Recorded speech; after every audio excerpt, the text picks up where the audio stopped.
Everyone, grow with skills में आपका स्वागत है। आज हम एक्सेल में डेट एंड टाइम की सीरीज़ में 2 और फंक्शन को एक्सप्लोर करने वाले हैं जिनका नेम है वर्कडे एंड workday.intl। तो वीडियो स्टार्ट करने से पहले जो भी चैनल पर नया है प्लीज़ चैनल को सब्सक्राइब कर दीजिएगा और अगर वीडियो पसंद आती है तो लाइक शेयर कमेंट ज़रूर कीजिएगा। तो चलिए स्टार्ट करते हैं। सबसे पहले बात करते हैं वर्कडे फंक्शन की।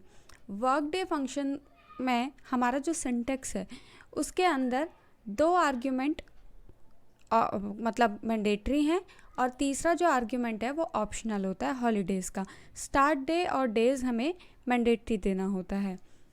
तो इस वर्कडे का काम क्या है, हम कोई भी काम करने जा रहे हैं, ठीक है, उसकी हमने स्टार्टिंग डेट हमें पता है कि हमने इस डेट से काम को स्टार्ट किया था और हमने एक अपना अजम्पशन कर रखी है कि ये काम इतने दिन में ख़त्म होना चाहिए। ठीक है, हमने टारगेट लेके चल रखा है कि ये काम इतने दिन में ख़त्म हो जाना चाहिए। तो उसके बेसिस पर हमारा जो डेट होगी, जब भी हमारा प्रोजेक्ट ख़त्म होगा या कोई भी काम ख़त्म होगा तो उसकी क्या डेट होगी अकॉर्डिंग टू हमारे टारगेट, वो डेट ये हमें फाइंड आउट करके देता है। ठीक है, कुछ एग्जांपल्स के थ्रू इसे समझने की कोशिश करते हैं। सबसे पहला मैंने एग्जांपल ले रखा है जिसमें मैंने कुछ डेट्स लिए हैं और कुछ नंबर ऑफ़ डेज़ लिए हैं।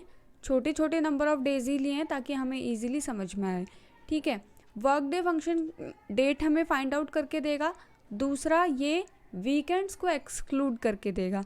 वीकेंड्स यानी कि सैटरडे संडे अगर बीच में आता है तो अब हम इस एग्ज़ाम्पल के थ्रू और ये नंबर ऑफ़ डेज़ के according end date find out करेंगे। तो चलिए जल्दी से फार्मूला पुट करते हैं।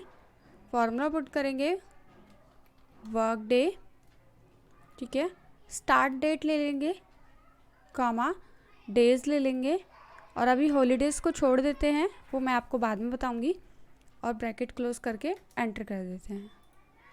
ठीक है, इसको डेट में कन्वर्ट कर देते हैं। तो ये देखिए इसने एंडिंग डेट हमें बता दी है एक्सक्लूडिंग सैटरडे और संडे। सैटरडे संडे को रिमूव करके जो भी हमारे 10 डेज़ होंगे वो ये यहाँ पर डिस्प्ले करेगा और इसमें जो ये स्टार्टिंग डेट है उसको ये इंक्लूड नहीं करेगा। ठीक है, उसको छोड़ के नेक्स्ट 10 डेज़ और सैटरडे संडे को भी हटा के। ठीक है, अब मूव करते हैं नेक्स्ट एग्जाम्पल पर।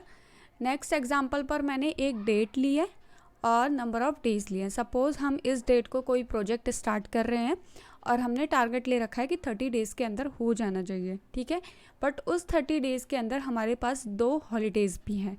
ठीक है, जो हमने पहले से लिख रखे हैं कि इस दिन हमारा हॉलीडे होगा। तो अब इस केस में 30 डेज़ के लिए हम अपना एंडिंग डेट निकालेंगे।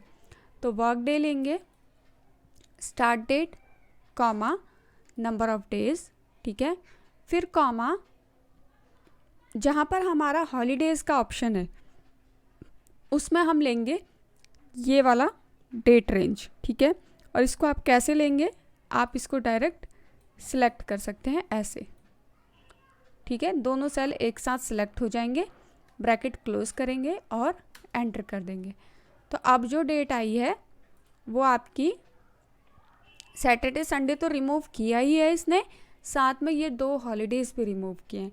बट अगर इन 2 हॉलीडेज़ में जो भी हमने हॉलीडेज़ की डेट दी है उन दिन अगर सैटरडे संडे आ रहा है तो ये उसको अलग से एक्सक्लूड नहीं करेगा, ये उसी में काउंट हो जाएगा। ठीक है, तो ये हमारी नेक्स्ट डेट आई है। अब मूव करते हैं थर्ड एग्जाम्पल पर।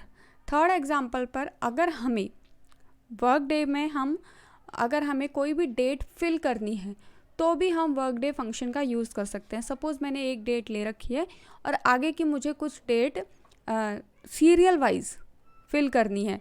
ठीक है, तो मैं नॉर्मली वर्कडे का फंक्शन यूज़ करके इसको फिल कर सकते हैं। उसके लिए हमें क्या पास करना पड़ेगा, डेट तो हम लेंगे ही, डेज़ की जगह पे हमें 1 पास करना पड़ेगा और ब्रैकेट क्लोज करके एंटर कर देंगे। ठीक है, तो यहाँ पर हमें ये डेट मिल जाएगी। इसका अगर फॉर्मूला आप नीचे तक कॉपी करेंगे तो आप उसके अकॉर्डिंग फिर डेट यहाँ देख पाएंगे। ठीक है, तो वर्क डे कंप्लीट होता है। आई होप आपको समझ आया होगा।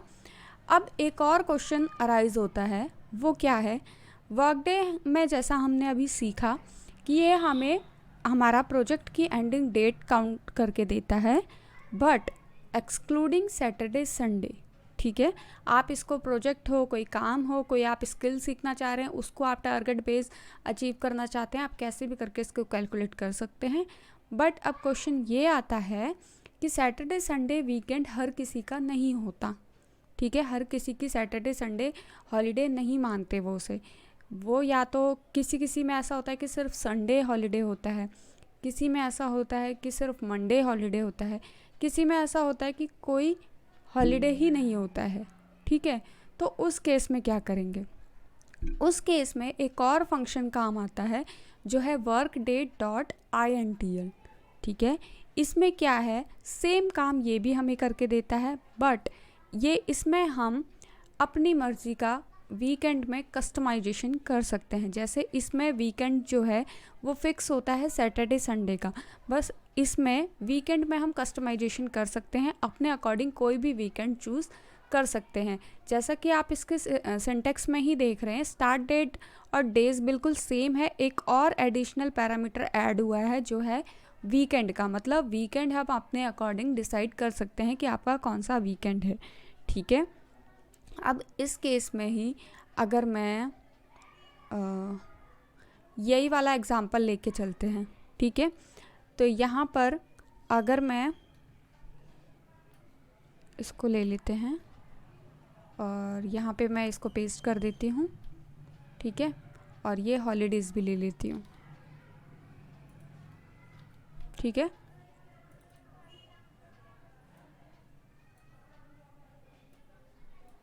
अब यहाँ पे हम फॉर्मूला पुट करेंगे इक्वल टू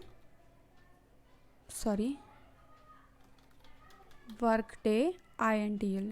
ठीक है, स्टार्ट डेट ले लेंगे, comma day number of days ले लेंगे, देन कॉमा। अब वीकेंड के लिए देखिए आपके पास यहाँ पर काफ़ी सारे ऑप्शंस डिस्प्ले हो रहे हैं। ठीक है, तो इन ऑप्शन में से आप कोई भी ऑप्शन अपने अकॉर्डिंग ले सकते हैं। आपको सैटरडे संडे चाहिए सिर्फ, या संडे मंडे चाहिए, या मंडे ट्यूसडे चाहिए, ट्यूसडे से वेडनेसडे, जो आपको चाहिए वो आप यहाँ से ले सकते हैं। ठीक है, उसके लिए आप नंबर पास करेंगे, उसके बाद कॉमा, हॉलीडे वाली रेंज देंगे और देन एंटर कर देंगे। तो ये देखिए ये डेट आ चुकी है। ठीक है, इस केस में ये 23 आया और इस केस में ये 25 आया था, क्योंकि हमने इसमें नंबर ऑफ डेज़ हॉलीडे अपने अकॉर्डिंग चूज़ किया है, सैटरडे संडे वाला चूज़ नहीं किया है।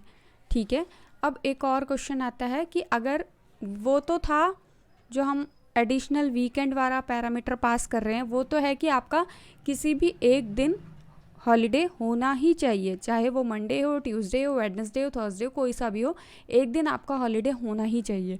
बट अगर ऐसा सिनेरियो आता है कि एक भी दिन हॉलीडे नहीं होता, तो आप क्या करेंगे? तो आप वर्क डे लिखेंगे। ठीक है, work day INTL, start date लेंगे, कॉमा डेज लेंगे, कॉमा वीकेंड की जगह पर आप इसमें से कोई नंबर ना देकर यहाँ पर देंगे आप 7 टाइम्स 0, 7 टाइम्स 0 दे देंगे और बाकी पैरामीटर बिल्कुल सेम रहेगा। ठीक है, मैं यहाँ पे अभी हॉलीडे वाली रेंज नहीं दे रही हूँ, जस्ट एक एग्जांपल के थ्रू आपको बता रही हूँ। ठीक है, इस केस में क्या होगा, 7 टाइम्स 0 देने का मतलब क्या है कि आपके सारे ही दिन वर्किंग के हैं, एक भी दिन हॉलीडे नहीं है।